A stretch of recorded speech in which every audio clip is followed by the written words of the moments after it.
वो कैसे ऐसा कर सकता है? 3 साल के रिश्ते को 3 पल में तोड़कर वो किसी और के साथ चल दिया। रिया खुद को संभालने की जितनी कोशिश करती है, उतना ही उसका गुस्सा आकाश के लिए बढ़ता जा रहा था। आज शाम को हर रोज की तरह जब वो मिलने आया तो उसने रिया से साफ कह दिया था, मैं तुमसे प्यार तो करता हूँ रिया, पर अपने भविष्य की भी चिंता है मुझे। आकांक्षा का परिवार बहुत ही पैसे वाला है, राजकुमारी है वो अपने घर की। उसके साथ शादी करूंगा तो मेरा भी जीवन बदल जाएगा। तुम सिर्फ मुझे प्यार दे सकती हो, वो दौलत और नाम नहीं। जो आकांक्षा के पास है वो पहले दिन से मेरी ओर खिंचती चली आ रही है, और ऐसा मौका मैं खुद भी छोड़ दूं तो बेवकूफ़ी होगी। तुम भी जीवन में आगे बढ़ना। यदि तुम्हारा परिवार थोड़ा भी सक्षम होता तो मैं शायद इस प्यार को शादी तक जरूर ले जाता, परंतु तुम्हारे साथ मेरा कोई भविष्य है ही नहीं। इन 3 सालों को तुम एक पुरानी आस समझकर भूल जाना और आगे बढ़ना। इतना कहकर आकाश वहां से चला गया। रिया बुत बनी खड़ी रह गई। प्यार को खो देने से ज्यादा उसे दुख इस बात का था कि आकाश ने उसे इसलिए छोड़ा क्योंकि उसका परिवार बिखरा हुआ है। कुछ देर वो वहीं पार्क की बेंच पर बैठी रही, फिर उठकर चल दी। घर पर आज माँ और छोटी बहन प्रिया भी नहीं थी। ऐसे में उसका मन जाने को भी नहीं था। वो रास्तों पर ऐसे ही भटकती, अपने आप को संभालने की कोशिश करती। तभी अचानक उसे सामने होटल नजर आया। ये वही जगह थी जहाँ एक पार्टी में वो आकाश से पहली बार मिली थी। उसके कदम खुद ब खुद होटल की तरफ बढ़ गए। अंदर जाकर वो एक कोने की टेबल पर बैठ गई, पर मन में तो जैसे उसके बीते पलों का भूचाल आ गया था। उसके साइड की टेबल पर एक लड़का अकेला बैठा हुआ कुछ पी रहा था। तभी एक वेटर ने वहां आकर पूछा, मैडम आप क्या लेंगी? रिया तो अपने ही ख्यालों में खोई हुई थी। जब वेटर ने दोबारा पूछा तो उसने बिना सोचे उस लड़के की तरफ देखा और वेटर को कह दिया, सेम। कुछ देर बाद वेटर उसकी टेबल पर एक गिलास में कुछ रखकर चला गया। साइड टेबल पर बैठा लड़का उसकी तरफ देखकर हंस दिया और बोला, आप ये पिएंगी?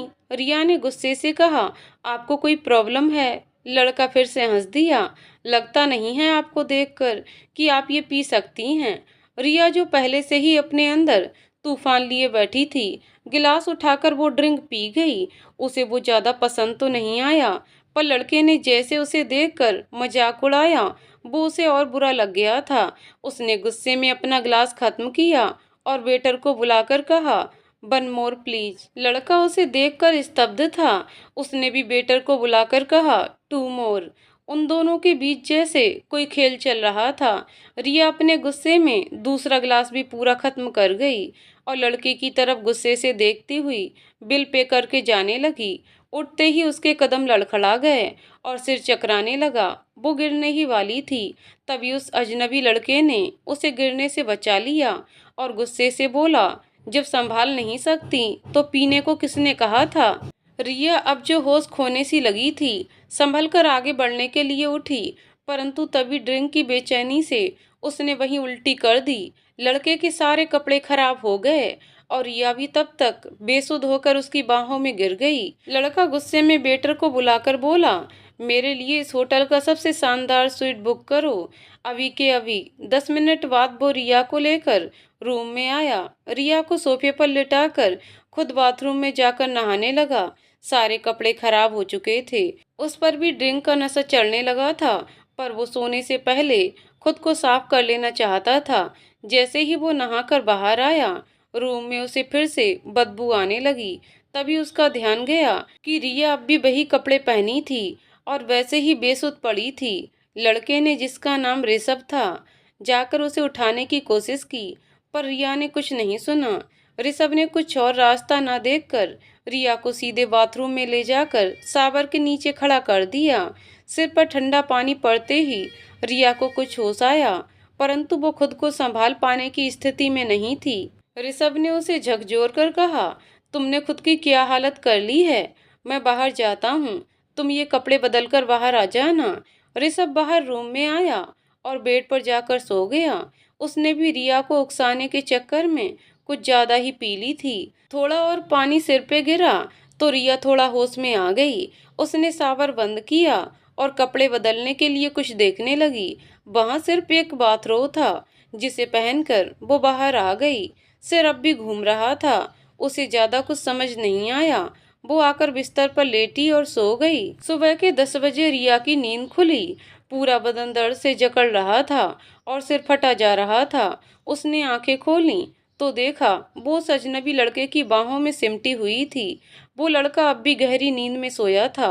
खुद की अवस्था देखकर वो ये समझ गई कि रात को उस नफरत और गुस्से के तूफान में उसने अपनी मर्यादा से आगे बढ़कर एक अजनबी को खुद को सौंप दिया है। वो फटाफट से उठी, रिसेप्शन पर फोन करके खुद के लिए एक जोड़ी कपड़े ऊपर रूम में भिजवाने को कहा। वो लड़के के जागने से पहले वहां से निकल जाना चाहती थी। वो बाथरूम से जैसे ही नए कपड़े पहनकर बाहर निकली, ऋषभ को सर पकड़कर बिस्तर पर बैठा पाया। वो बाहर जाने के लिए आगे बढ़ी तो ऋषभ ने उसका हाथ पकड़कर उसे रोक लिया और सर झुकाकर उससे पूछा कि कल रात क्या हुआ। रिया उसे असमंजस में देखकर समझ गई कि इस लड़के को भी कुछ ड्रिंक के नशे के कारण कुछ याद नहीं है। उसे सोचता देखकर ऋषभ ने फिर कहा, मैं नहीं जानता तुम कौन हो, कल रात क्या हुआ है। तुमने बाहर मुझ पर उल्टी कर दी थी। मैं खुद नशे में था और तुम बेहोश हो चुकी थी। मैं तुम्हें यहाँ लेकर आया और खुद नहाने के बाद तुम्हें शावर के नीचे छोड़कर आकर सो गया था। उसके बाद मुझे कुछ याद नहीं है क्या हुआ। रिया को उसकी आंखों में सच्चाई नजर आई। किसी को दोष देने का कोई फायदा नहीं था। जो होना था वो हो चुका था। उसने लड़की की तरफ मुस्कुराकर कहा, मेरा स्टैंडर्ड बहुत ऊंचा है, तुम खुद को ज्यादा लकी मत समझो। कल तुम कुछ करने की हालत में नहीं थे, थोड़ा कम पिया करो। इतना कहकर रिया रूम से निकल गई। ऋषभ जब तक उसकी बात समझ पाता वो जा चुकी थी और जाते जाते ऋषभ का मजाक बनाकर चली गई थी। ऋषभ ने गुस्से में आकर बेड पर से पिलो और चादर उठाकर फेंक दिए। उसकी नजर अचानक बेड पर पड़ी। वहां चादर पर पड़ा दाग रिया की मासूमियत की अलग ही गवाही दे रहा था। ऋषभ भौचक रह गया। रिया उसे बिना दोष दिए चली गई, जबकि नशे में गलती तो उससे हो गई थी। रिया का यूं बिना कोई सवाल किए चले जाना ऋषभ के लिए अनसुलझी पहेली बन गया। ऋषभ का फोन तभी टेबल पर पड़ा, बज उठा। उसने फोन उठाकर कहा, हाँ मैं 12 बजे तक पहुंच जाऊंगा। रिया भी होटल के बाहर आकर सीधा अपने घर चली आई। उसकी माँ छोटी बहन के साथ 3 दिन के लिए बाहर गई हुई थी। रिया ने घर आकर नहाकर तैयार हुई और जल्दी से अपने ऑफिस जाने के लिए निकल गई। ऑफिस पहुंचते ही उसे उसकी सबसे पक्की सहेली निशा मिल गई। निशा ने रिया को गौर से देखा और पूछा, क्या बात है? आखिर आकाश को 3 साल बाद प्रतीक्षा का फल मिल ही गया। रिया ने आश्चर्य से पूछा, क्या बोल रही है? निशा हंसते हुए उसके पास आई और अपना स्कार्फ उसके गले में बांधते हुए धीरे से उसके कान में बोली, प्यार का निशान दिख रहा है। रिया घबराकर फटाफट स्कार्फ को गर्दन पर अच्छे से बांध ली। निशा उसकी प्रतिक्रिया देखकर जोर से हंस दी और पूछने लगी, बता ना रिया, क्या हुआ कल आकाश और तेरे बीच?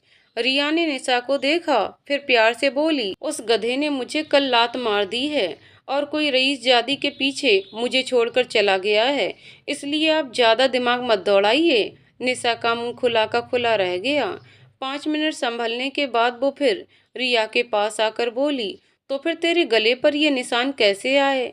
रिया उसे देखकर मुस्कुरा दी और बिना कुछ कहे अपनी फाइल्स खोलकर काम करने लगी। रिया ने निशा की बात का कोई जवाब नहीं दिया, पर वो सोचने लगी कि सच में कौन था वो। ना नाम पूछा ना कुछ कहा, लेकिन अपने जीवन की स्त्री होने की सबसे अमूल्य धरोहर उसे सौंप आई। बचपन से उसने एक ही बात सीखी थी, हिम्मत नहीं हारनी। वक्त कैसा भी इम्तिहान ले, लेकिन मजबूती से उसका सामना करना है। इसलिए ना आकाश का विश्वासघात, ना ही कल रात को उस अजनबी का साथ उसे तोड़ सकता था।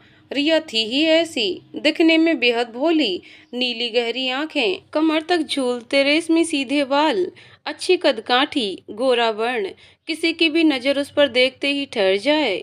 चेहरे पर बच्चों सी मासूमियत, लेकिन मन पत्थर सा मजबूत। चाहे जैसे तूफान आए हों उसके जीवन में, आगे बढ़ना ही तो सीखा था उसने। उसने अपने सारे विचारों को एक तरफ झटक दिया और फिर से काम में लग गई। वो शहर के सबसे बड़े फाइनेंस कंपनी में अकाउंट सेक्शन में काम करती थी। अभी स्नातक हुए उसे 1 ही साल बीता था और तब से ही वो इसी फर्म में काम करने लग गई। शाम 4 बजे ऑफिस के सभी लोगों को कॉन्फ्रेंस रूम में बुलाया गया। रिया भी निशा के साथ कॉन्फ्रेंस रूम में आ गई थी। सभी एक दूसरे से जानना चाह रहे थे कि सबको यहाँ क्यों बुलाया गया है, लेकिन किसी को कुछ पता नहीं था। थोड़ी देर बाद कंपनी के मैनेजर कॉन्फ्रेंस रूम में आए और सबको संबोधित करते हुए कहने लगे, आज आप सब लोगों को एक खुशखबरी देनी है। बोर्ड ऑफ डायरेक्टरों ने ये निश्चय किया है कि आज से हमारे यहाँ हमारे कंपनी के नए मैनेजिंग डायरेक्टर श्री ऋषभ कपूर कार्यभार संभालेंगे। वे अमेरिका से अपनी पढ़ाई पूरी करके लौटे हैं। आइए हम सब उनका तहे दिल से स्वागत करें। ऋषभ कपूर जैसे ही रूम में आया, रिया उसे देखकर शॉक्ड रह गई। ये यहाँ? निशा उसकी बात सुनकर बोली, धीरे बोल रिया, वरना सुन लेगा वो। तू जानती है क्या उसे? रिया ने कुछ नहीं कहा, चुपचाप वहां से उठकर बाहर अपने रूम में आ गई। उसे निकलते हुए ऋषभ ने भी उसे देख लिया था। उसने अपने सहायक जतिन से आंख से कुछ इशारे से कुछ कहा। जतिन ने सर हिलाया और वहां से निकल गया। आधे घंटे बाद ऋषभ के केबिन पर किसी ने नॉक किया। कम इन। जतिन अंदर आया और बोला, सर उसका नाम रिया है, पिछले 1 साल से हमारी कंपनी में काम करती है। बीजे कॉलेज से कॉमर्स में स्नातक है। एसआर इंश्योरेंस कंपनी के मालिक रंजीत सिंह की पहली पत्नी से बड़ी बेटी है। रंजीत सिंह ने 18 साल पहले अपनी पत्नी और 2 बेटियों रिया और प्रिया को छोड़कर अपने सेक्रेटरी से दूसरी शादी कर ली थी। तब से ये तीनों रजत नगर के एक छोटे से घर में रहती हैं। बहुत मुश्किलों का सामना किया है इन तीनों ने। रंजीत सिंह के कारण इस दफ्तर में निशा उसकी बेस्ट फ्रेंड है। सर और कोई जानकारी चाहिए तो मुझे 1 दिन का समय दीजिए। ऋषभ ने कुछ नहीं कहा और अपने काम में लग गया। ऐसे ही 1 महीना निकल गया। ऋषभ अपनी कंपनी के सभी लोगों के काम को बहुत बारीकी से देख रहा था। 28 साल की उम्र में उसने व्यापार की यही सब बारीकियां सीखी थीं और अपनी कंपनी को अंतर्राष्ट्रीय स्तर पर लेकर जाने के लिए प्रतिबद्ध था। इस 1 महीने में कई बार आते जाते उसकी नजर रिया पर पड़ी, लेकिन वो दोनों ऐसे रहते जैसे एक दूसरे को पहचानते ही ना हो। सोमवार को अकाउंट सेक्शन के हेड मिस्टर खन्ना ऋषभ से जाकर मिले और कंपनी द्वारा किए जा रहे खर्चों का ब्यौरा उन्हें दिया। कंपनी द्वारा कुछ प्रोजेक्ट्स पर बहुत खर्च किया जा रहा था। ऋषभ को उन सब की डिटेल चाहिए थी। खन्ना ने बताया कि ये सब रिया देखती है, मैं अभी उसे बुला देता हूँ। ऋषभ ने सिर्फ हूँ कहा और फिर अपने काम में लग गया। 10 मिनट बाद रिया ऋषभ के केबिन में आई। ऋषभ ने एक बार उसे देखा और खन्ना से कहा, आप जा सकते हैं। रिया को बैठने का इशारा किया और उसे सभी प्रोजेक्ट्स पर किए जा रहे खर्चे और उनका सब हिसाब शाम तक देने को कहा। रिया ने कहा, सर अभी 18 प्रोजेक्ट्स चल रहे हैं, उनकी सब डिटेल्स बनाकर देने में मुझे कम से कम 10 दिन का समय लगेगा। ऋषभ ने कहा, मुझे लगा आपको काम करना आता है। रिया का चेहरा गुस्से से लाल हो गया। सर काम करना तो आता है, लेकिन हर काम करने में कुछ समय तो लगता है। आप मुझे कुछ समय दीजिए, मैं आपको सारी डिटेल्स दे दूंगी। ऋषभ ने कहा, ठीक है, मैं आपको अगले सोमवार तक का समय देता हूँ। तब तक आपको हर प्रोजेक्ट शुरू होने से अब तक के खर्चे का पूरा ब्यौरा और आगे लगने वाले हर खर्च की डिटेल्स एक प्रेजेंटेशन में तैयार करके दिखानी है। यदि तब तक काम नहीं हुआ तो आप दूसरी जॉब ढूंढ लीजिए। रिया ने गुस्से से कहा, ओके सर, और रूम से बाहर आ गई। गुस्से में भुनभुनाती हुई वो अपनी जगह आकर बैठ गई और सोचने लगी कैसे सब करना है। शाम के 6 बज चुके थे पर उसके काम का अभी तक लेआउट तैयार नहीं हुआ था, तो वो फिर से काम में लग गई। निशा ने आकर कहा, चलना नहीं है क्या आज? तो उसने सब बताया और कहा, शायद मुझे ये पूरा सप्ताह देर तक काम करना पड़ेगा। निशा ने उसकी मदद करने को रुकने को कहा तो उसने मना कर दिया और खुद काम में जुट गई। रात के 9 बज चुके थे। उसका घर ऑफिस से 10 किलोमीटर दूर था। उसे निकलना ही था, वरना उस रूट की आखिरी बस भी छूट जाएगी। वो जल्दी जल्दी अपना सामान समेटकर बाहर निकली तो उसे ऋषभ भी जतिन के साथ बाहर निकलता हुआ मिल गया। रिया को देखकर ऋषभ बिना उसकी ओर ध्यान दिए आगे बढ़ गया। रिया को ऋषभ पर बहुत गुस्सा आ रहा था, क्योंकि उसके कारण ही आज उसे निकलने में इतनी देर हो गई थी। वो ऑफिस के बाहर आकर बस का इंतजार करने लगी। थोड़ी देर में बस आ गई और वो उसमें बैठकर चली गई। रोड के दूसरी तरफ ऋषभ अपनी कार में बैठा देख रहा था। रिया जब चली गई तो वो भी अपने घर की ओर निकल गया।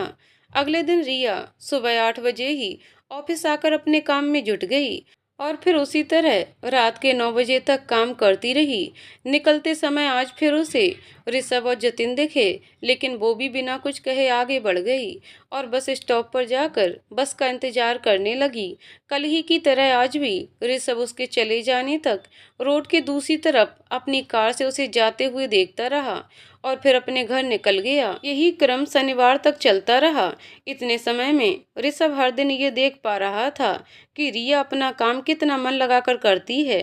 थकान रिया के चेहरे पर दिखने लगी थी। उसका खिला खिला चेहरा इतने ज्यादा काम के कारण मुरझा सा गया था। रात को भी वो घर ले जाकर काम कर रही थी। इस कारण पिछले कुछ दिनों से उसकी रात में भी 2-3 घंटे से ज्यादा नींद पूरी नहीं हुई थी। रविवार को भी रिया ऑफिस में आकर काम करती रही। उस दिन ऋषभ ऑफिस नहीं आया था। शाम को ऋषभ को अचानक से कुछ काम करते हुए रिया का चेहरा ध्यान आ गया। उसे लगा शायद आज भी वो रोज की तरह ऑफिस गई होगी। वो अपने घर के ही कपड़ों में कार चलाकर कंपनी तक पहुंचा। वॉचमैन ने बताया कि ऑफिस खुला है, एक मैडम काम कर रही है। ऋषभ को अपने सख्त रवैये पर बहुत बुरा लगा। वो जल्दी से ऊपर आया और रिया के सेक्शन की तरफ गया। उसने वहां जो देखा वो देखकर उसे हंसी आ गई। रिया अपने कंप्यूटर टेबल पर सर रखकर सो गई थी। ऋषभ उसके मासूम से चेहरे को देखने लगा। इतना भोलापन और मासूमियत। उसका मन किया कि वो ऐसे ही रिया को देखता रहे। तभी उसकी जेब में रखा फोन बज उठा और उसकी आवाज से रिया भी चौंक कर उठ गई। फोन पर बात करते हुए ऋषभ को उसने देखा तो उसे इग्नोर करके वो फिर से अपने काम में लग गई। ऋषभ फोन अटेंड करके जैसे ही पीछे मुड़ा, रिया को काम करता हुआ पाया। रिया ने जब देखा कि ऋषभ अब फोन पर बात नहीं कर रहा है तो उसने पूछा, सर कुछ काम था आपको? आप इस वक्त यहाँ? ऋषभ कुछ सोच नहीं पाया और जल्दी से बोला, ये मेरा ऑफिस है मिस रिया। यहाँ आने के लिए मुझे आपकी परमिशन की जरूरत नहीं है और वैसे भी अच्छा ही हुआ कि मैं यहाँ आया और आपको आराम से सोते हुए यहाँ देखा। ऋषभ की ऐसी बात सुनकर रिया का मन खराब हो गया। वो पिछले 7 दिन से कितनी मेहनत से काम कर रही है वो नहीं दिखा, लेकिन उसका थकान के कारण झपकी लग जाना दिख गया। रिया ने खुद को संयमित किया और कहा, जी सर, पिछले 7 दिन से आपके द्वारा दिए गए काम को करने के कारण मैं 2-3 घंटे से ज़्यादा सो नहीं पा रही हूँ। हर दिन सुबह 8 बजे से आकर रात के 9 बजे तक लगातार काम कर रही हूँ। आज भी सुबह 8 बजे से लगातार ही काम कर रही थी, पर आपको शायद वो सब नहीं दिखा। ऋषभ को अपनी गलत बात पर बुरा लगा, लेकिन फिर भी वो बॉस था। उसने कहा, आप चाहें तो घर जाकर आराम कर सकती हैं। कल की जगह परसों प्रेजेंटेशन दे सकती हैं। रिया ने कहा, नहीं सर, या तो कल ये काम पूरा होगा या मेरा रेजिग्नेशन। ऋषभ गुस्से में वहां से निकलकर अपने केबिन में आकर बैठ गया। रिया रात के 9 बजे तक काम करती रही। तभी उसके केबिन पर नॉक करके जतिन अंदर आया और एक पार्सल खाने का उसकी टेबल पर रखकर उसे पहले खाना खाने के लिए कहा। रिया ने उससे पूछा, आप यहाँ कैसे? जतिन, और ये खाना आप क्यों मंगवाए हैं मेरे लिए? जतिन ने कहा, बॉस का ऑर्डर था, आप खाना खा लीजिए प्लीज, और ऑफिस की गाड़ी आपको जाते समय घर छोड़ देगी। मैंने ड्राइवर को कह दिया है। रिया ने कहा, क्या ये भी आपके बॉस का ऑर्डर है? जतिन बिना कुछ कहे आगे केबिन से बाहर चला गया। रिया ने फटाफट खाना खाया और फिर काम में लग गई। रात के 11 बजे जाकर उसका काम पूरा हो गया। उसने ड्राइवर को फोन करके निकलने के लिए बोला और अपने घर निकल गई। ऋषभ तब तक अपने केबिन में ही था। जैसे ही ड्राइवर ने उसे फोन करके बताया कि वो मैडम को लेकर निकल गया है, ऋषभ भी अपने घर के लिए निकल गया। अगले दिन रिया सुबह 9 बजे ऑफिस पहुंची और 10 बजे प्रेजेंटेशन के लिए तैयार कॉन्फ्रेंस हॉल में आ गई। रूम में मिस्टर खन्ना और ऋषभ ही थे। उसने सारे फाइनेंशियल बिल्स अभी तक हर प्रोजेक्ट पर हुए सारे छोटे से छोटे और मेजर खर्ची का बहुत बारीकी से डिटेल्स ब्यौरा प्रस्तुत किया। उसने ये भी बताया कि किस जगह कितना ओवर विजिटिंग हो चुकी है और कितना काम बाकी है, जिसमें और कितना बजट लगने वाला है। साथ ही उन प्रोजेक्ट्स के पूरा होने पर खर्चे की सारी भरपाई कितने महीनों में हो जाएगी और कितने समय बाद कितना मुनाफा होना शुरू होगा। ऋषभ उसकी समझ से और कार्यशैली से बहुत प्रभावित हुआ और उसने खुले दिल से उसकी तारीफ भी की। इतने दिन से जो दोनों के बीच एक अनसुलझी गांठ पड़ गई थी, वो अब खुलने लगी थी। रिया को भी इतने सपोर्ट से ऐसा महसूस हुआ कि उसकी इतने दिन की सारी मेहनत सफल हो गई। ऋषभ ने रिया को 2 दिन की छुट्टी दे दी और रेस्ट करने को कहा। रिया भी थैंक्स कहकर घर चली गई। उसके भी मन में ऋषभ को लेकर एक नकारात्मक सोच जो बन गई थी, वो कम होने लगी थी। रिया अपने घर आकर सो गई। शाम को माँ और प्रिया के साथ अच्छा समय बीता। वो प्रिया को पढ़ने में भी मदद कर देती थी। प्रिया भी 12वीं में थी। तभी माँ भी कमरे में आ गई। दोनों के साथ बैठ गई। उसने रिया को बताया कि जब पिछले सप्ताह उसके दादाजी के घर गई थी, तो दादाजी के पड़ोस में रहने वाले उनके मित्र ने रिया के लिए एक रिश्ता बताया है और वो चाहती हैं कि रिया एक बार उस लड़के से मिल ले। लड़का, जिसका नाम सागर है, एक कॉलेज में प्रोफेसर है। कुछ समय पूर्व उसके माता पिता का एक कार दुर्घटना में निधन हो गया था। वो अपने परिवार में अब अकेला ही है। वो रिया की माँ से मिल चुका था और माँ को भी वो पसंद आया था। अब वे चाहती हैं कि रिया भी एक बार उससे मिल ले। रिया के मन में एक बार आकाश का ख्याल आया। उसने सोचा था कुछ समय रुककर वो उसे माँ से मिलवा देगी, पर अब तो आकाश उसे छोड़कर जा चुका था। उसने माँ को सागर से मिलने के लिए हाँ कर दी और फिर से प्रिया को पढ़ाने लगी। रिया की माँ फोन पर बात करके आईं और रिया को बताया कि कल सागर शाम को मिल लेगा। उसने बाहर मिलने को बोला है, तो मैंने उसे तुम्हारा नंबर दे दिया है और वो जगह तुम्हें ही मैसेज कर देगा। रिया ने हाँ कहा और फिर से अपने काम में लग गई। अगले दिन भी उसे ऑफिस से छुट्टी मिली हुई थी, पर घर में रहकर भी उसका मन नहीं लग रहा था। 11 बजे सागर का मैसेज आया। उसने शहर के एक फेमस रेस्टोरेंट में उसे लंच के लिए बुलाया था और कहा था वहीं मिलकर बात भी हो जाएगी। रिया ने ओके लिखकर भेज दिया। अपनी माँ को बताकर वो तैयार होने लगी। रेस्टोरेंट उसके ऑफिस के नज़दीक ही था, तो उसे पता था पहुंचने में पौने 1 घंटा लग ही जाएगा। रिया ठीक समय पर रेस्टोरेंट पहुंच गई। सागर पहले से ही आ चुका था। दोनों ने एक दूसरे को देखकर स्माइल किया और एक दूसरे से औपचारिक बातचीत शुरू की। सागर 30 वर्ष के आसपास का, थोड़ा मोटा सा, क्यूट सा बंदा था, स्वभाव से हंसमुख। उसे देखकर कोई कह ही नहीं सकता था कि वो विज्ञान का प्रोफेसर है। रिया संयमित तरीके से उसकी बातों का जवाब दे रही थी।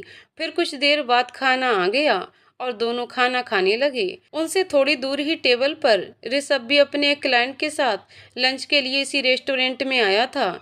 उसने जब से रिया को वहां आकर उस लड़के के साथ बैठे देखा, उसका पूरा ध्यान सिर्फ रिया पर था। रिया को सागर से बातें करते देख ऋषभ को पता नहीं क्यों अच्छा नहीं लग रहा था, पर उन दोनों के बीच बहुत गहरा रिश्ता बन के भी ऐसा कुछ भी नहीं था जिसे वो समझ पाता। सिर्फ एक जलन की भावना उसे महसूस हो रही थी। रिया का किसी और के साथ लंच करना उसे पसंद नहीं आ रहा था। सागर रिया को अपने कॉलेज की बातें बता रहा था और उसी दौरान हंसते हंसते उसने रिया के हाथ पर अपना हाथ रख दिया। रिया को भी सागर एक दोस्त की तरह दिखा जो हंसमुख स्वभाव का था। उसने भी इतना माइंड नहीं किया। ऋषभ जो दूर से बैठा देख रहा था, उठकर रिया के पास आया और गुस्से से बोला, मिस सिंह, लगता है आपके पास बहुत फ्री टाइम है।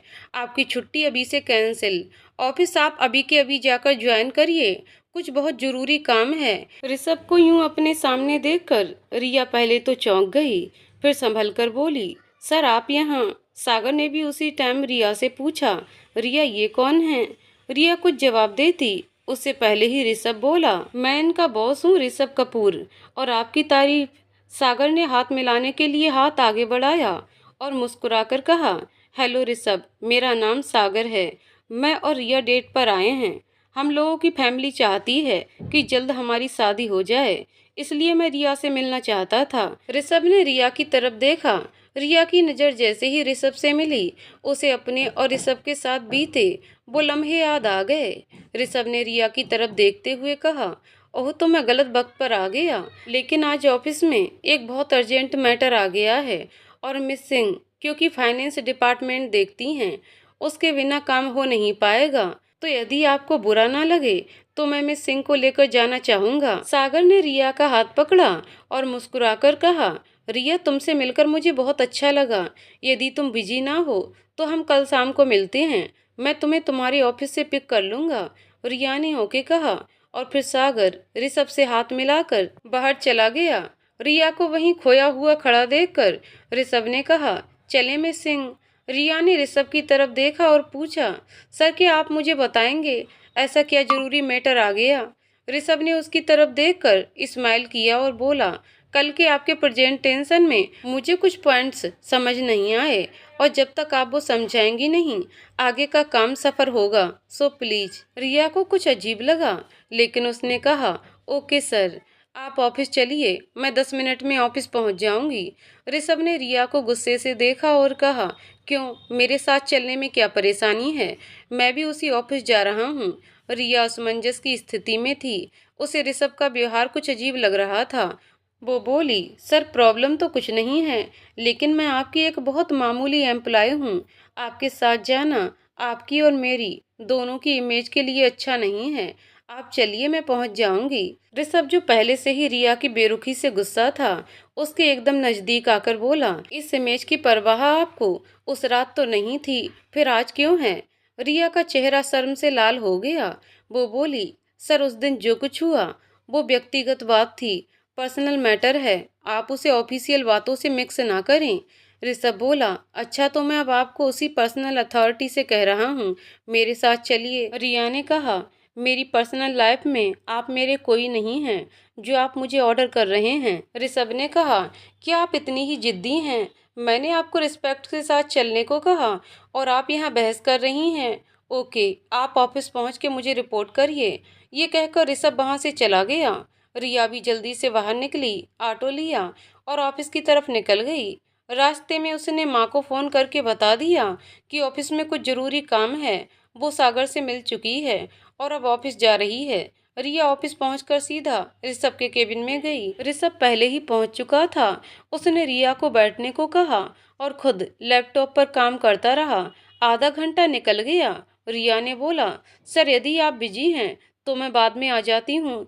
ऋषभ ने उसकी ओर देखा और बोला, ओके, आप फिर से मुझे एक बार बीके फॉर्म्स का जो मॉल हम बना रहे हैं उसका फाइनेंस डिटेल बताइए। रिया अपने पेपर्स लेकर आई और ऋषभ को सब पॉइंट्स बताने लगी।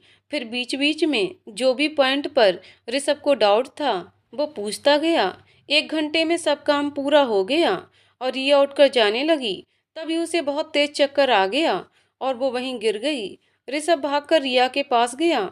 उसे बेहोश देखकर वो घबरा गया और उसे उठाकर सीधा लिफ्ट से नीचे अपनी कार से हॉस्पिटल ले गया। हॉस्पिटल में डॉक्टर उसकी पहचान के ही थे। ऋषभ ने उन्हें रिया के बारे में बताया। वो शायद वर्क प्रेशर और थकान की वजह से बेहोश हो गई है। डॉक्टर ऋषभ को बाहर रुकने का बोलकर रिया का चेकअप करने लगे। उन्होंने नर्स को बुलाकर रिया का ब्लड सैंपल लेने को कहा। रिया को होश आया तो उसने देखा वो हॉस्पिटल बेड पर है, हाथ में ड्रिप लगी है। वो कुछ समझ नहीं पाई। तभी उसे सामने ऋषभ और डॉक्टर नजर आए। ऋषभ ने डॉक्टर को बाहर जाने को कहा और खुद रिया के पास आकर बैठ गया। रिया ने कहा, सर मैं यहाँ कैसे? आप लेकर आए क्या? ऋषभ ने सिर्फ हाँ में गर्दन हिला दी। रिया को ध्यान आया कि ऋषभ के केबिन से निकलते समय उसे चक्कर आ गए थे और उसके बाद उसे कुछ ध्यान नहीं। ऋषभ जो अब तक खामोश बैठा था, उसने रिया का हाथ पकड़ा और कहा, तुमने मुझे बताया क्यों नहीं? रिया ने ऋषभ के हाथ से अपना हाथ छुड़ाते हुए पूछा, क्या नहीं बताया? ऋषभ उसकी आंखों में देखने लगा। वो कुछ समझने की कोशिश कर रहा था। फिर उसने धीरे धीरे रिया को कहना शुरू किया, कल शाम को तुम मेरे केबिन से निकलते समय बेहोश हो गई थी। रिया चौंक गई। कल शाम? मैं कल से यहाँ हूँ। माँ चिंता कर रही होगी। मेरा फ़ोन कहाँ है सर? मुझे सबसे पहले उनसे बात करनी है। ऋषभ ने उसका फोन उसके हाथ में देते हुए कहा, कल निशा ने तुम्हारी माँ को फोन करके कह दिया था कि तुम्हें और निशा को ऑफिस के कुछ जरूरी काम से शिमला जाना पड़ रहा है और वहाँ तुम दोनों 5 से 7 दिन रुकना पड़ेगा। अगर उन्हें सच बताते तो वो तनाव में आ जाती, इसलिए उन्हें कुछ नहीं कहा। रिया ने ऋषभ की तरफ देखकर कहा, thank you so much sir, पर आप क्या पूरी रात से यहीं हैं? ऋषभ ने फिर से हाँ में गर्दन हिला दी। रिया ने कहा, आई एम सॉरी सर, मेरे कारण आपको इतनी तकलीफ हुई। पिछले कुछ दिनों से मुझे थोड़ी कमजोरी थी, शायद उसी कारण चक्कर आ गए। आप घर चले जाइए, मैं भी डॉक्टर से बात करके घर जाती हूँ। ऋषभ ने रिया की तरफ देखा और कहा, रिया तुम प्रेग्नेंट हो और बहुत कमजोर हो, डॉक्टर ने तुम्हें आराम करने के लिए कहा है। रिया कुछ पल समझ ही नहीं पाई ऋषभ ने क्या कह दिया। उसकी आंखों से आंसू बह निकले। सर क्या कहा आपने? ऋषभ ने फिर से कहा, रिया तुम माँ बनने वाली हो। रिया की आंखों से लगातार आंसू बहने लगे। फिर वो खुद को संभाल कर बोली, मुझे डॉक्टर से बात करनी है। ऋषभ ने हूँ कहा और डॉक्टर को बुलाने चला गया। 5 मिनट बाद डॉक्टर रूम में आए और ऋषभ रूम के बाहर ही रुक गया और जतिन को फोन करने लगा। रिया ने डॉक्टर से पूछा तो डॉक्टर ने कहा कि मिस सिंह आप प्रेग्नेंट हैं क्योंकि आप बहुत कमजोर हैं शरीर से। आपको इस समय अच्छे से आराम और तनाव रहित रहने की जरूरत है। अपना ध्यान रखिए। आपके साथ अब एक और जिंदगी जुड़ी है। डॉक्टर के कहे शब्द रिया के कानों में गूंजते रहे। आपके साथ अब एक और जिंदगी जुड़ी है। उसके दिल में अपने अजन्मे बच्चे के लिए प्यार उमड़ पड़ा। गलती उसने करी थी, उसकी सजा वो अपने बच्चे को नहीं दे सकती थी। उसका जीवन जीने का भी उतना ही अधिकार है और वो माँ बनने वाली है। उसे अपनी माँ का चेहरा ध्यान आ गया, जिसने जीवन भर कष्ट सहे लेकिन अपनी बच्चियों का साथ नहीं छोड़ा। तो फिर वो कैसे अपने बच्चे का साथ छोड़ दे? चाहे जो हो जाए, ये बच्चा उसका है और उसे इसको जीवन देना है। ये सफर चाहे कितना भी कठिन हो, उसे अपने बच्चे के लिए संघर्ष करना ही है। एक लड़की जीवन से हार मान सकती है पर एक माँ नहीं। उसने अपने आंसू पोंछे और डॉक्टर से पूछा, मुझे यहाँ कब तक रहना होगा? घर कब जा पाऊंगी? डॉक्टर ने कहा, जब तक आपकी कमजोरी दूर नहीं हो जाती, शायद 7-8 दिन। रिया ने डॉक्टर को थैंक यू कहा और आंख बंद करके लेट गई।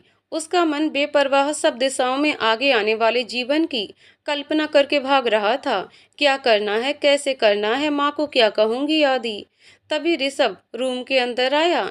रिया को आंखें बंद किए देख वो वहीं पास पड़ी कुर्सी पर बैठ गया और रिया के मासूम से चेहरे को देखने लगा। रिया को ऋषभ के आने का पता भी नहीं चला। वो आंखें बंद किए अपनी उलझनों में खोई हुई थी। उसकी आंखों से आंसू की कुछ बूंद छलक कर बाहर आ गई। ऋषभ ने जब ये देखा तो उसे लगा कि शायद रिया जाग रही है। उसने उसके आंसू अपने हाथों से पोंछ दिए। ऋषभ के स्पर्श से रिया ने आंखें खोल दी। दोनों एक दूसरे को देखते रहे पर शब्द दोनों को ही नहीं मिल रहे थे। ऋषभ ने रिया की तरफ देखा। उसके चेहरे का दुख वो समझ पा रहा था और अपनी नासमझी में की गई गलती पर शर्मिंदा भी था। उसने रिया से पूछा, अब क्या सोचा है, क्या करना है?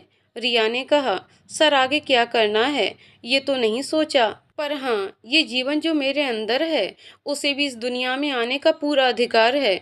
मैं उसकी माँ हूँ, उसका संरक्षण करना मेरी जिम्मेदारी है। ऋषभ रिया की अपने बच्चे के लिए भावनाएं देखकर खुद भी भावुक हो गया। उसने रिया की आंखों में देखकर कहा, रिया मैं नहीं जानता कि तुम मेरे बारे में क्या सोचती हो। इतना सब कुछ हुआ पर तुमने मुझे कभी कुछ दोष नहीं दिया। मैं किसी से बहुत प्यार करता था जिसने मुझे धोखा दे दिया। उस रात जब मैं तुमसे मिला बिल्कुल टूटा हुआ था, अनजाने में तुम्हारे साथ। फिर तुम मुझे ऑफिस में मिली, तुमने फिर भी कभी कुछ नहीं कहा। तुम सिर्फ मन लगाकर काम करती रहती। मैं तुम्हारी काबिलियत से बहुत प्रभावित हुआ। उस दिन जब तुम्हें सागर के साथ देखा तो पता नहीं किस भावना से तुम्हें उसके साथ देखकर मैं गुस्सा हो गया। रिया आज ये बच्चा जितनी तुम्हारी जिम्मेदारी है उतनी ही मेरी भी है। भले हमारे बीच कोई प्यार का रिश्ता तो नहीं है, लेकिन इस बच्चे के लिए हम दोस्त की तरह जीवन में एक दूसरे का साथ देते हुए आगे बढ़ सकते हैं। रिश्ता यदि सच्चाई और विश्वास पर जुड़ा हो तो मजबूत हो ही जाता है, और दोस्ती से ज्यादा पाक कौन सा रिश्ता है। मैंने तुम्हें सच सच सब कुछ अपने बारे में बता दिया। यदि मेरी बातों में तुम्हें जरा भी सच्चाई नजर आई हो तो मुझसे शादी कर लो। मैं तुम्हें और इस अजन्मे बच्चे दोनों को समाज में मान सम्मान के साथ आगे बढ़ते देखना चाहता हूँ। प्लीज मुझे अपने जीवन में इतना सा अधिकार दे दो। रिया ने ऋषभ की बातों को ध्यान से सुना। उसका मन भर आया। उसने तो ऐसी उम्मीद भी नहीं की थी कि ऋषभ इन सब में अपनी जिम्मेदारी मानकर इस बच्चे को अपना नाम देगा। कारण उसके दुख के पिता थे, जो 2 बच्चियों के जन्म के बाद भी मां को छोड़कर किसी और के साथ रिश्ते में जुड़ गए थे और अपनी कोई भी जिम्मेदारी का निर्वहन उन तीनों के प्रति नहीं किया था। शादी जीवन का एक बहुत बड़ा फैसला है सर। जिस तरह आपको किसी ने धोखा दिया, उसी तरह उस रात मुझे भी धोखा मिला था। अपने 3 साल के रिश्ते में मैं कुछ समझ नहीं पा रही थी। मेरे मन की हालत ऐसी थी और फिर वो सब हो गया। सर, आपकी और मेरे परिवार की आर्थिक स्थिति में बहुत अंतर है। मेरे घर में मेरी माँ और छोटी बहन है, जो पूरी तरह से मुझ पर निर्भर है। हमारे पिता हमें बचपन में ही छोड़कर अपना अलग घर बसा लिए थे। तब से मैंने माँ को जीवन में संघर्ष करते देखा है। मैं चाहती तो थी कि खुद इतना सक्षम बनूं कि अपनी माँ और बहन का सहारा बन पाऊं, परंतु जीवन में की गई एक गलती से मैं इस मोड़ पर आ पहुंची हूँ, जहाँ आपको समझ ही नहीं आ रहा है जाना कहाँ है। आप ऐसे में मेरे लिए फरिश्ते की तरह मुझे अधिकार से निकालने आए हैं, लेकिन मैं अपनी मजबूरियों से आपका जीवन भी कैसे बर्बाद कर दूं। आपके भी अपने सपने होंगे, आपके अपने परिवार की गरिमा के अनुरूप शायद कोई जीवन साथी की कल्पना की होगी। मैं उस दायरे में नहीं बैठ पाऊंगी। ऋषभ गंभीरता से रिया की सारी बातें सुन रहा था।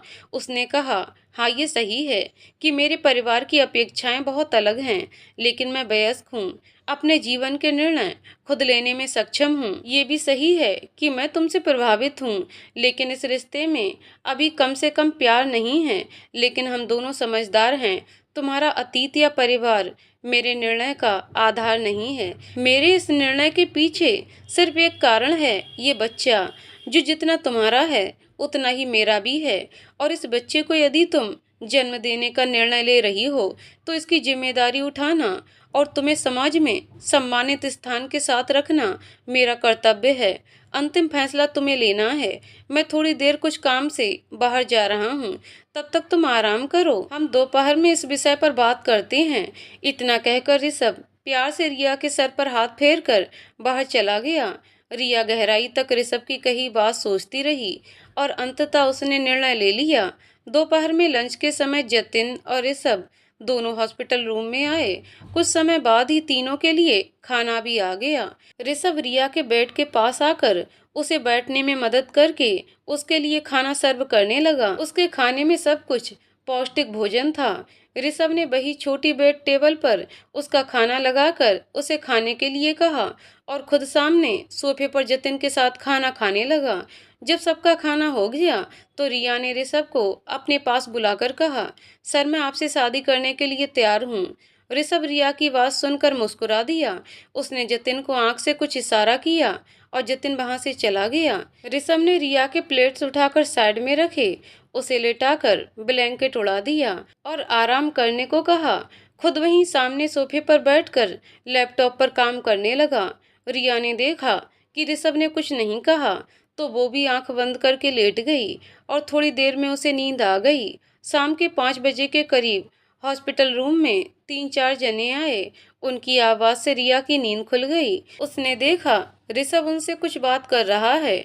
सबका ध्यान रिया पर गया कि वो उठ चुकी है, तो ऋषभ उसके पास आया और प्यार से पूछा, नींद हो गई पूरी? Feeling better? रिया ने भी स्माइल कर दिया और सिर्फ हाँ में गर्दन हिला दी।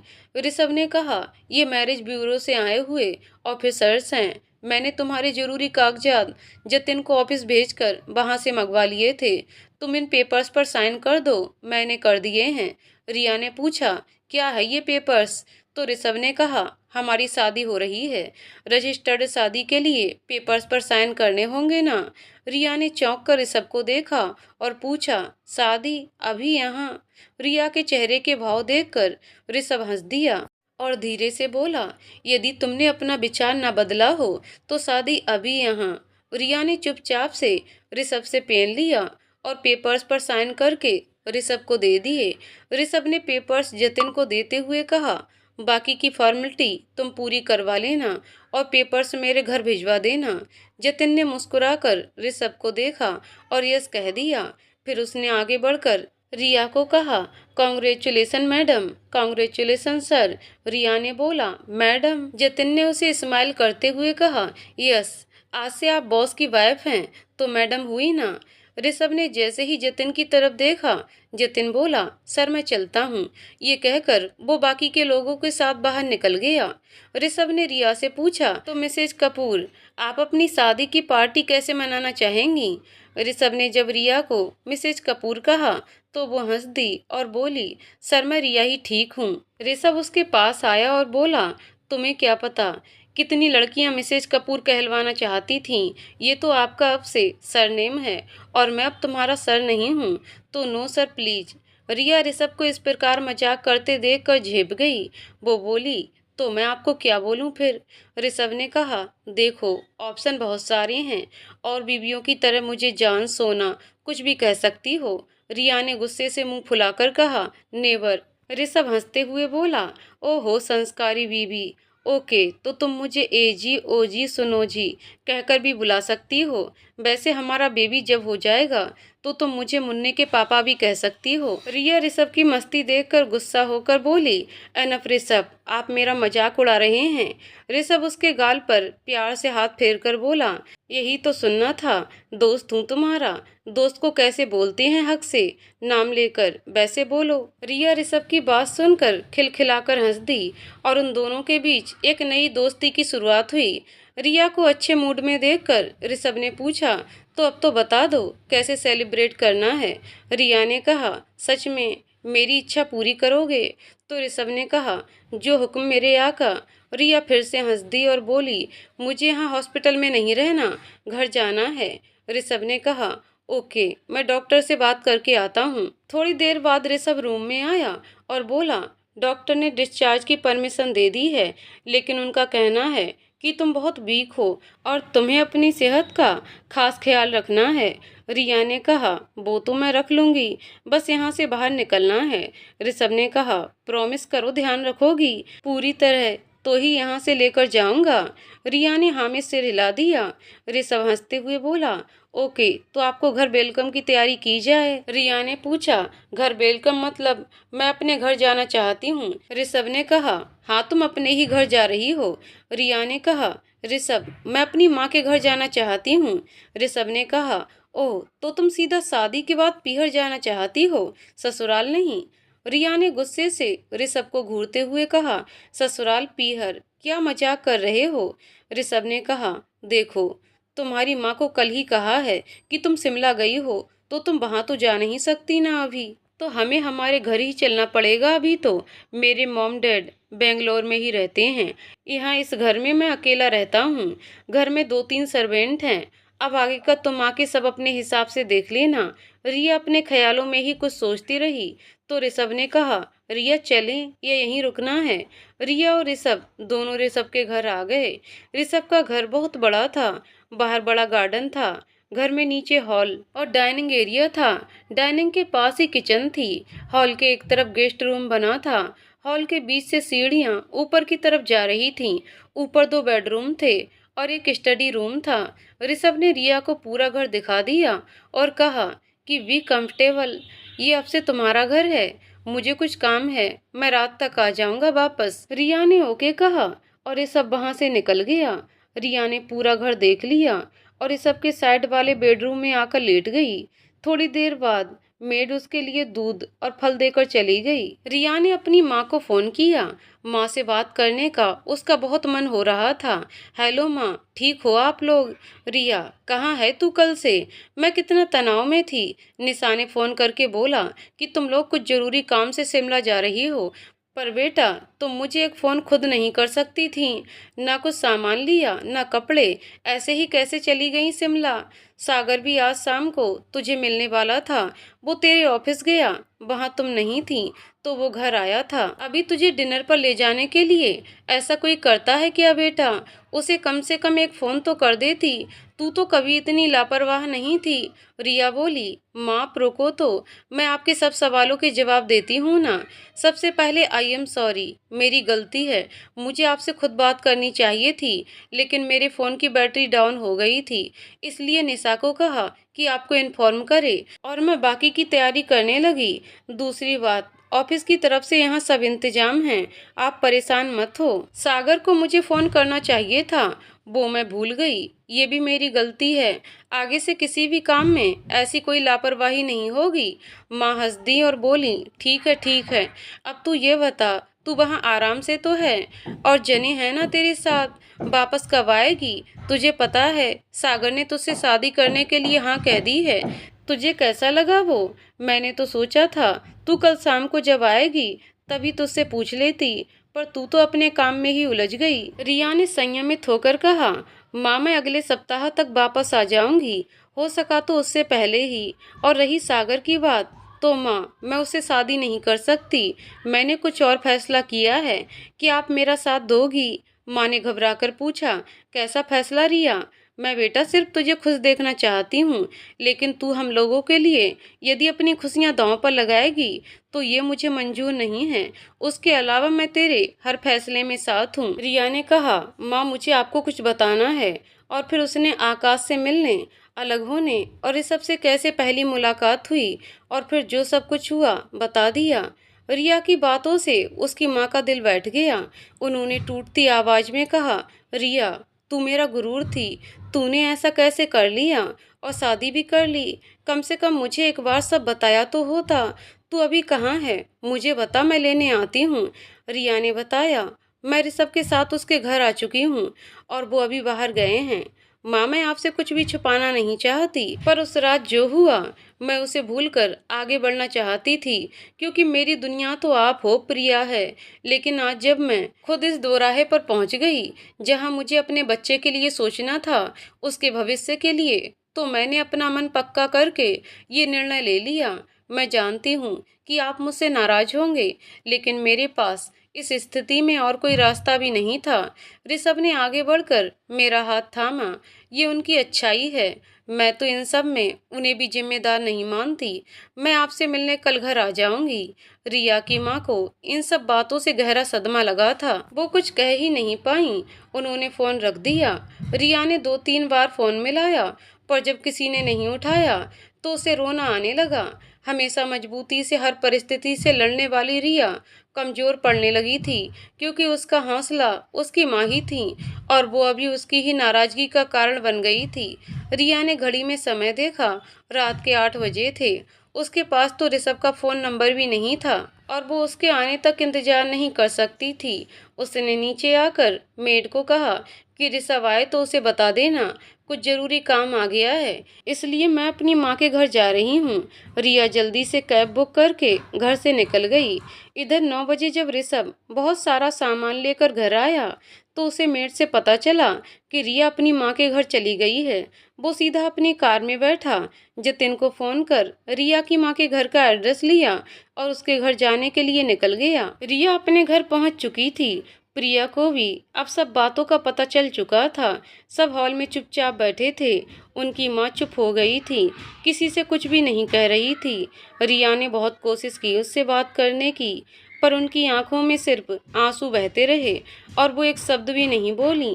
रिया भी अपने माँ की ऐसी हालत के लिए खुद को जिम्मेदार मान रही थी। थोड़ी देर बाद रिया के घर की बेल बजी। प्रिया ने उठकर दरवाजा खोला। सामने ऋषभ खड़ा था। ऋषभ ने उसे हाय कहा और बोला, मैं आपका जीजू हूँ, अंदर नहीं आने दोगी? प्रिया उसका परिचय सुनकर भौचक रह गई और गेट पर से साइड में हो गई। ऋषभ मुस्कुराते हुए अंदर आया और आकर सीधे रिया के माँ के पांव छूकर वहीं बैठ गया। रिया की माँ अचानक एक अजनबी को इस तरह सामने बैठा देखकर चौंक कर पूछी, आप कौन हैं? ऋषभ ने उनकी तरफ मुस्कुराकर देखा और उनका हाथ अपने हाथ में लेकर कहा, आपका बेटा। बेटा? मैं समझी नहीं। रिया जो अब तक खामोश एक कोने में खड़ी सब देख रही थी, सुबकते हुए बोली, माँ यही ऋषभ हैं। ऋषभ नाम सुनकर उसकी माँ के चेहरे पर फिर एक खामोशी आ गई। उन्होंने ऋषभ के हाथ से अपना हाथ छुड़ा लिया और उसे ऊपर सोफे पर बैठने को कहा। ऋषभ ने ऊपर बैठते हुए कहा, माँ आप अभी नाराज हैं और होना भी चाहिए। हमने बहुत बड़ी गलती की है, लेकिन उस गलती के कारण आपको शर्मिंदा ना होना पड़े या रिया को किसी के आगे सर झुकाना पड़े, ये मैं नहीं चाहता था। इसलिए रिया और मुझे मजबूरी में ये शादी करनी पड़ी, और क्योंकि अब ये शादी हो गई है तो हम दोनों इसे पूरे मन से निभाएंगे भी। आपको यदि मुझसे कुछ भी शिकायत है तो आप मुझ पर पूरा गुस्सा कर सकती हैं, लेकिन प्लीज रिया से नाराज मत होइए। डॉक्टर ने कहा है रिया अभी बहुत कमजोर है, उसे जरा सा भी तनाव नहीं लेना है। वो उसके और बच्चे दोनों की सेहत के लिए अच्छा नहीं है। इसलिए आप सारा गुस्सा मुझ पर कर लीजिए, लेकिन प्लीज रिया को माफ कर दीजिए। ऋषभ की बातें सुनकर रिया की माँ रो पड़ी। रिया को अपने गले लगाकर बोली, तू खुश है ना? रिया ने अपना सर हाँ में हिला दिया। माँ ने उसका सिर चूमते हुए कहा, तेरी खुशी से बढ़कर मेरे लिए कुछ भी नहीं है। उसने रिया को ऋषभ के साथ बैठाया और अंदर मंदिर में से जाकर आरती की थाली लेकर आई। ऋषभ और रिया दोनों की आरती करके ऋषभ को तिलक किया और बोली, तुम दोनों ने शादी कर ली है तो फिर रिया की मांग सूनी क्यों है? ऋषभ ने हंसकर कहा, पॉइंट है। उसने थाली में से सिंदूर लेकर रिया की मांग भरकर कहा, अब लग रही हो क्यूट सी दुल्हन। ऋषभ की ये बात सुनकर सब हंस दिए। ऋषभ ने कहा, वैसे मुझे बहुत भूख लग रही है, मुझे कुछ खाने को मिलेगा? ऋषभ की बात सुनकर रिया की माँ भी हंस पड़ी और बोली, हाँ बेटा, आप बस थोड़ी देर रुकिए, खाना अभी परोस देते हैं। वो प्रिया को लेकर किचन में चली गईं और खाने की तैयारी करने लगीं। रिया ऋषभ के पास आकर बैठ गई और उसे थैंक यू कहा। ऋषभ ने गुस्से से उसकी तरफ देखते हुए कहा, रिया मैंने यहाँ माँ के सामने तो सब संभाल लिया है, लेकिन मैं तुमसे बहुत नाराज हूँ। तुम मेड को बोलकर ऐसे यहाँ चली आई, मुझे फोन क्यों नहीं किया? मैं खुद तुम्हें यहाँ लेकर आता। रिया ने कहा, ऋषभ आई एम सॉरी, पर मेरे पास आपका नंबर नहीं था। ऋषभ ने उसे घूरते हुए कहा, तुम वही रिया हो ना जिसकी इंटेलिजेंस से मैं इम्प्रेस हुआ था? इस बुद्धू लड़की को तो मैं नहीं जानता। रिया मेरा नंबर घर के हर सर्वेंट के पास है, तुम जतिन को फोन कर लेती, उसके पास भी मेरा नंबर था। रिया ने अपने सर पर हाथ मारकर बोला, ये सब तो मैंने सोचा ही नहीं। ऋषभ ने उसे फिर कहा, आई अंडरस्टैंड, लेकिन रिया मेरी कही ये बात हमेशा ध्यान रखना। आज से तुम मेरी जिम्मेदारी हो, मेरा हिस्सा हो। तुम्हारे लिए हमारी शादी एक कागज से ज्यादा चाहे कुछ ना हो, पर उस कागज पर दस्तखत करते ही तुम मेरी जिंदगी का सबसे अहम हिस्सा बन गई हो। मैं इस रिश्ते को मन से मानता हूँ और पूरी ईमानदारी से निभाऊंगा। तुम भी मुझ पर भरोसा करना शुरू करो और प्रॉमिस करता हूँ तुम्हारा भरोसा कभी नहीं टूटेगा। ऋषभ की बात सुनकर रिया इमोशनल हो गई और बोली, आई नो ऋषभ कि आप पर मैं भरोसा कर सकती हूँ, लेकिन मुझे कुछ समय दीजिए। मेरे लिए ये सब इतना एकदम से घट गया है कि मैं खुद ही समझ नहीं पा रही हूँ। ऋषभ ने कहा, कोई बात नहीं, अपने आप को वक्त दो, बस ज़्यादा स्ट्रेस नहीं लेना है। कोई भी बात मन को परेशान करे तो सीधा मेरे पास आकर मुझसे बात कर लेना। रिया ने स्माइल करके सिर हाँ में हिला दिया। तभी प्रिया उन दोनों को खाने के लिए बुलाने आ गई। सबने हंसी खुशी एक साथ बैठकर खाना खाया और बहुत सारी बातें भी की। रिया की माँ को ऋषभ का स्वभाव बहुत पसंद आया। रिया के इस फैसले से जो संशय उनके मन में था, ऋषभ से मिलकर वो सारी शिकायतें दूर हो गईं। ऋषभ ने फिर जाने की इजाजत मांगी। जाते जाते कहा, माँ प्रिया को लेकर निश्चिंत रहें, मेरे रहते इसे कोई तकलीफ नहीं होगी। रिया और ऋषभ फिर वहां से विदा लेकर निकल गए। पूरे रास्ते दोनों एक दूसरे से इधर उधर की बातें करते आए। घर पहुंचकर देखा तो मेड भी जा चुकी थी। ऋषभ ने पानी का एक जग भरा और ऊपर बेडरूम की तरफ जाने लगा। रिया भी उसके पीछे ऊपर तक आई और दूसरे बेडरूम में आ गई। ऋषभ ने जब देखा रिया दूसरे रूम में गई है तो वो फिर नीचे गया और काफी सामान लेकर अपने बेडरूम में आया। सब जमाने के बाद उसने रिया के रूम में जाकर देखा। रिया बेड के कॉर्नर पर बैठी कुछ सोच में डूबी हुई थी। ऋषभ को देखकर वो बोली, अरे ऋषभ आप यहाँ, कुछ चाहिए था आपको इस रूम में? ऋषभ ने कहा, मेरी बीबी यहाँ रह गई थी, उसे लेने आया हूँ। रिया ने कहा, कहाँ ले जाने? ऋषभ ने उसके पास आकर धीरे से उसके कान में कहा, हस्बैंड अपनी बीबी को अपने बेडरूम में ले जाने आया है, चलें। रिया ऋषभ की बात सुनकर शर्मा गई, फिर भी बोली, ऋषभ आपको लगता है ये ठीक है? अपन दोनों क्यों साथ हैं, ये बात आप जानते हो, हम दोनों एक रूम में। रिया की बात सुनकर ऋषभ बोला, हाँ मुझे लगता है बिल्कुल ठीक है, तुम्हें कुछ प्रॉब्लम है तो बोलो। रिया ने कहा, नहीं प्रॉब्लम तो नहीं है, बट। ऋषभ ने शरारत से कहा, नो इफ नो बट, चल रही हो या उठाकर ले जाना पड़ेगा? रिया ने घबरा कर कहा, नहीं नहीं मैं तो खुद ही चल रही हूँ। रिया की घबराहट देखकर ऋषभ को हंसी आ गई। वो दोनों जब बेडरूम में आए तो ऋषभ उसे अलमीरा के पास लेकर गया और बोला, तुम्हारी जरूरत का सब सामान मैंने आज शाम को खरीद कर लाया है। आई होप अभी इससे काम चल जाएगा। एक दो दिन में हम साथ जाकर शॉपिंग करके बाकी भी कुछ रह गया है वो ले आएंगे। रिया ऋषभ का इतना अपनापन देखकर फिर से इमोशनल हो गई। वो बोली, नहीं इतना ही काफ़ी है और कुछ ज़रूरत नहीं, मैं चेंज करके आ जाती हूँ। रिया बाथरूम में आकर गर्म पानी से नहाकर एकदम फ्रेश हो गई। उसकी थकान और दिन भर की बेचैनी अब कुछ कम हो गई थी। उसने ऋषभ का लाया हुआ गाउन पहना और बाहर आ गई। ऋषभ अपने घर के कपड़े बदल चुका था और वहीं बेड पर बैठकर कुछ पढ़ रहा था। रिया को बाहर आता देखकर उसने पूछा, फीलिंग कंफर्टेबल नाउ? रिया ने स्माइल करके कहा, हाँ। ऋषभ ने कहा, ओके, और बेड पर दोनों के तकिए लगा दिए और रूम की लाइट्स ऑफ कर दी और कहा, आओ सो जाओ। रिया चुपचाप आकर बैठ गई थी। वो ऋषभ का अपनापन देख पा रही थी, लेकिन अपनी झिझक के कारण ऋषभ से खुल नहीं पा रही थी। ऋषभ ने जब देखा रिया वैसे ही बेड के कॉर्नर पर बैठी है, वो उठा और रिया को कंधों से पकड़कर प्यार से लिटा दिया और बोला, रिया आराम से सो जाओ। खुद भी उसके पास आकर लेट गया। दोनों ऐसे ही खामोशी से लेटे थे। नींद दोनों की ही आंखों में नहीं थी। थोड़ी देर बाद ऋषभ बोला, सोई नहीं? नींद नहीं आ रही क्या? रिया ने नामे गर्दन हिला दी। ऋषभ ने अपनी बाह फैला दी और बोला, इधर आओ।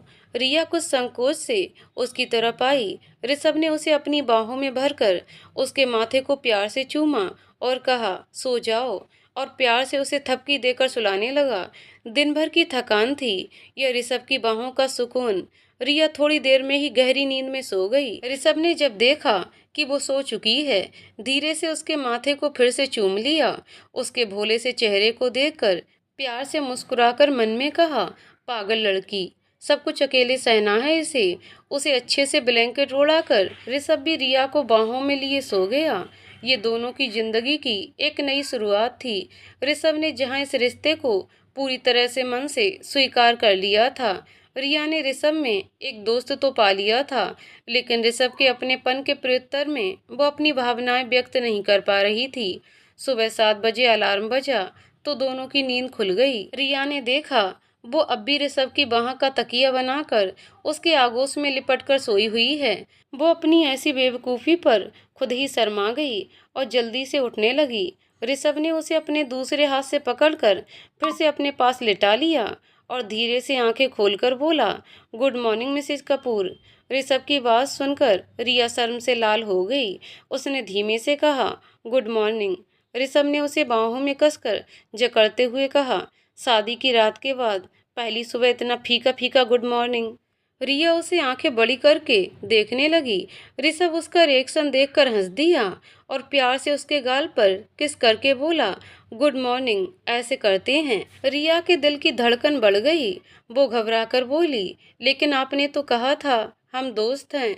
ऋषभ उसे देखकर शरारत से बोला, हाँ है ना, लेकिन पति पत्नी भी तो है ना, तो इतना सा तो चलता है।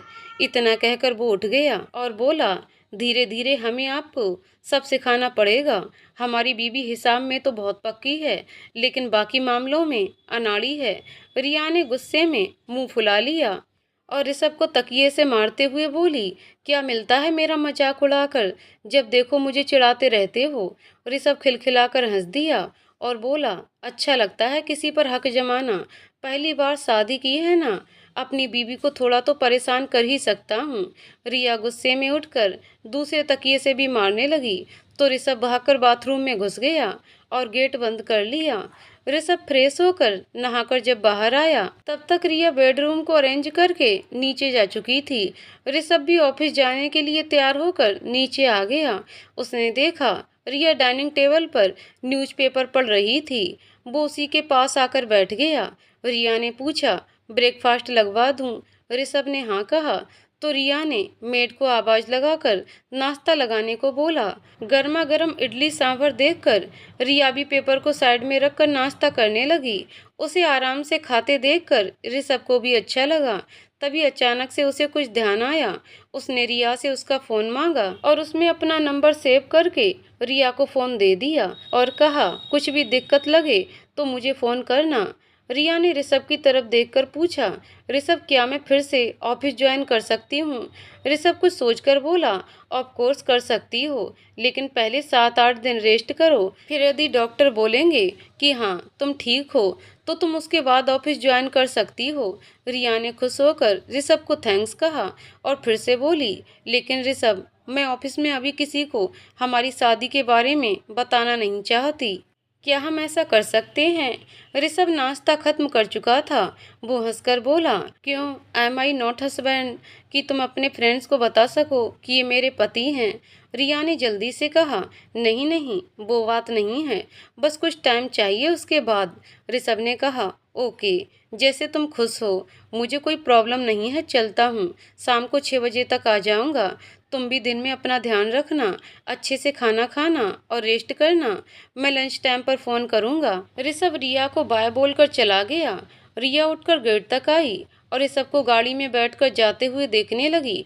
ऋषभ ने जब देखा रिया उसके लिए गेट तक आई है तो वो गाड़ी से बाहर निकल कर आया। रिया ने देखा तो पूछा, कुछ लेना भूल गए क्या? ऋषभ उसके पास आया, उसे हक करके बोला, लेना नहीं देना, वैसे तुम चाहो तो दे भी सकती हो, मैं मना नहीं करूँगा।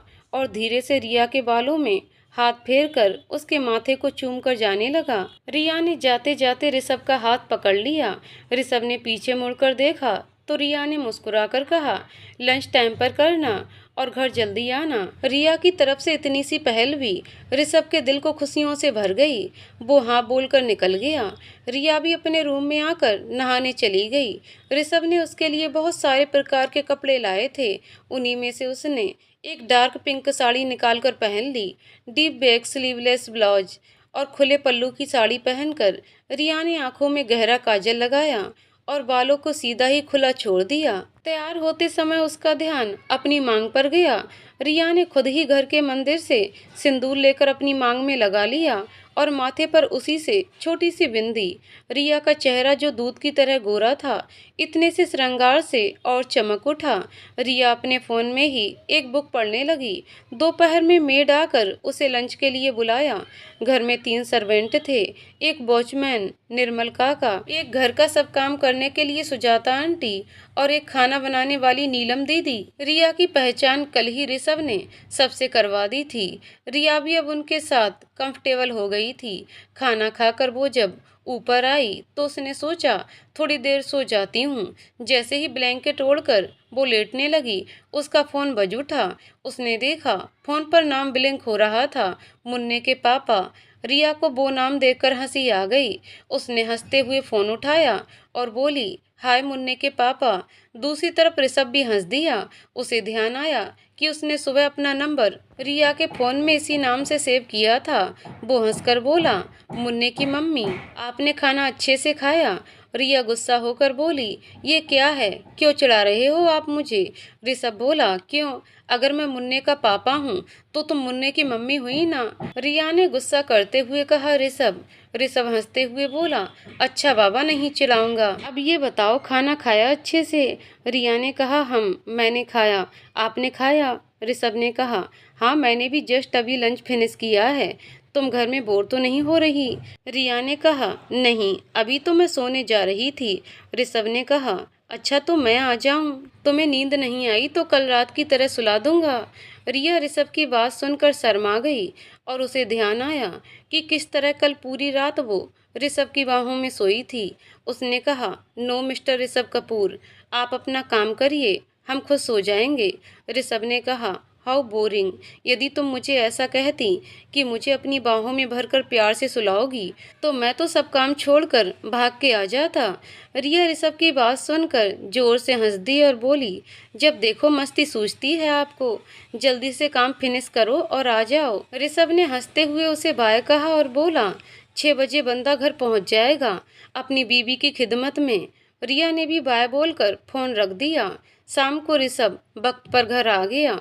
रिया भी उठकर नीचे आ चुकी थी और किचन में नीलम दीदी के साथ कुछ बना रही थी। ऋषभ ने देखा तो वो रिया को देखता ही रह गया। डार्क पिंक साड़ी में रिया बहुत खूबसूरत लग रही थी। उसने किचन में काम करते टाइम अपने बालों का जूड़ा बांध लिया था और साड़ी के पल्लू को कमर में अटकाकर वो गैस पर कुछ बना रही थी। रिया की सुराही जैसी गर्दन और संगमरमर जैसी बैक, उस पर डार्क पिंक साड़ी। ऋषभ सीधा किचन में आया और नीलम को बैग देकर बोला, ये बैग जाकर मेरे स्टडी में रख दो। रिया ने देखा ऋषभ आ गया है। वो उसे देखकर मुस्कुरा दी। जैसे ही नीलम ऋषभ का बैग लेकर चली गई, ऋषभ ने रिया को पीछे से हक कर लिया। उसके बालों की खुशबू सूंघते हुए बोला, हाय हॉटी। रिया ने अपनी भौहें चढ़ाकर ऋषभ की तरफ घूमकर देखा और अपने दोनों हाथ उसके गले में डालकर कहा, हाय नॉटी। रिया का ऐसा रिएक्शन देखकर ऋषभ चौंक गया। रिया धीरे से उसके कान के पास जाकर बोली, चुपचाप किचन से बाहर जाइए, आपके लिए गर्मा गर्म समोसे बनाए हैं, चाय के साथ लेकर आती हूँ। ऋषभ ने कहा, जो हुक्म। वो वहाँ से सीधा अपने रूम में गया। 10 मिनट में फ्रेश होकर नीचे आया और रिया के साथ बैठकर समोसे और चाय लेने लगा। उसने नीलम को बुलाकर कहा, नीलम आज हम दोनों खाना खाने बाहर जा रहे हैं, आप घर जल्दी जा सकती हो। नीलम ने थैंक यू कहा और वो किचन का काम समेटकर घर जाने के लिए निकल गई। रिया ने ऋषभ से पूछा, आज किस खुशी में हमें बाहर पार्टी दी जा रही है। ऋषभ रिया का हाथ पकड़कर उसे हॉल में सोफे पर ले आया, टीवी ऑन किया और रिया को अपनी बाहों में भरकर वहीं बैठकर टीवी देखने लगा। रिया ने देखा ऋषभ चुप है तो फिर बोली, आपने मेरी बात का जवाब नहीं दिया। ऋषभ ने उसकी आंखों में देखा और बोला, पता है रिया, जैसे हर लड़की बचपन से सपना देखती है कि वो जब बड़ी होगी उसकी शादी होगी, उसके सपनों का राजकुमार उसे अपने घर ले जाएगा, ऐसे ही हर लड़का भी एक सपना देखता है कि उसके जीवन में भी कोई लड़की आएगी जो उसका ख्याल रखेगी, उसके काम पर जाते समय उसे गेट तक छोड़ने आएगी, शाम को उसका इंतजार करेगी, उसके लिए अच्छा खाना बनाएगी, उससे जिद करेगी, अपने प्यार से उसके घर को खुशियों से भर देगी। तुम्हें जब मैं अपने घर में मेरी पत्नी के रूप में देखता हूँ तो लगता है कि भगवान ने मेरा ये सपना जैसे सच कर दिया हो। तुम्हारे आने से ये घर घर बन गया है। तुम्हारा एक बार मुस्कुराकर मुझे देख लेना मुझे कितना सुकून देता है, मैं बता नहीं सकता। मैं यदि तुम्हारी अपेक्षाओं पर खरा ना भी उतरूँ ना तो मुझे सुधारना, लेकिन कभी मुझसे अलग मत होना। इन 2 दिनों में सिर्फ तुम मेरी हो, इस एहसास ने मुझे कितनी खुशी दी है कि शब्दों में नहीं बता सकता। रिया ने अपना सिर ऋषभ के कंधे पर रख दिया और सुकून से आंखें बंद करके बोली, मैं भी शायद आपकी अपेक्षाओं के अनुरूप ना हूँ, लेकिन अपने दिल से इस रिश्ते में प्यार भरने की पूरी कोशिश करूँगी। ऋषभ रिया की बात सुनकर मुस्कुरा दिया और बोला, 2 मिनट रुको, अभी आता हूँ। वो फटाफट से अपने स्टडी में गया और बैग से एक पैकेट निकाल कर लाया। उसने रिया को शीशे के सामने ले जाकर खड़ा कर दिया और बोला, आंखें बंद करो। रिया आंख बंद करके चुपचाप खड़ी हो गई। ऋषभ ने उस पैकेट को खोलकर उसमें से सबसे पहले पायल निकालकर रिया के गोरे गोरे पैरों में पहना दी, फिर पाँव में बिछुड़ी, हाथों में सोने की चूड़ियां और गले में मंगलसूत्र पहना दिया। उसने रिया से आंखें खोलने को कहा। रिया अपने को इस रूप में देखकर खुद मंत्र मुग्ध सी आईने में अपने अक्स को देखने लगी और अपने पीछे खड़े ऋषभ को देखकर उसकी आंखें भर आईं। वो पीछे घूमकर सीधे ऋषभ के गले लगकर रो दी। रिया को रोते देख ऋषभ बोला, अरे क्या हुआ, रो क्यों रही हो? डिजाइन पसंद नहीं आई तो चेंज करवा लेंगे, तुम रो मत प्लीज। रिया रोते रोते हंस दी और बोली, किसने कहा आपसे कि मुझे पसंद नहीं आया? मुझे आप कितना ध्यान से हर चीज मेरे लिए सोच रहे हो। मैंने शायद पिछले जन्म में मोती दान किए होंगे, जो आप जैसा पति मुझे मिला है, जो मेरी इतनी परवाह करते हैं, इसलिए मैं रो गई। ऋषभ बोला, थोड़ा कन्फ्यूजन है रिया, अगर मैं इतना अच्छा पति हूँ तो फिर रो क्यों रही हो? ऋषभ की ऐसी बातें सुनकर रिया खिलखिलाकर हंस दी और साथ ही ऋषभ भी। दोनों ने उस शाम घर पर ही रहकर अच्छा समय बिताया और बाहर जाने की जगह घर पर ही बाहर से खाना मंगवाने का डिसाइड किया। खाना खाने के बाद दोनों सोने के लिए ऊपर बेडरूम में चले गए। ऋषभ ने रिया से कहा, वैसे तुम्हारे लिए मेरे पास एक गिफ्ट और है। आगे की कहानी अगले वीडियो में। तो दोस्तों, आपको कहानी कैसी लगी कमेंट करके जरूर बताइएगा। कहानी पसंद आई हो तो वीडियो को लाइक शेयर करें और चैनल को सब्सक्राइब करें। कहानी को पूरा सुनने के लिए बहुत बहुत धन्यवाद दोस्तों।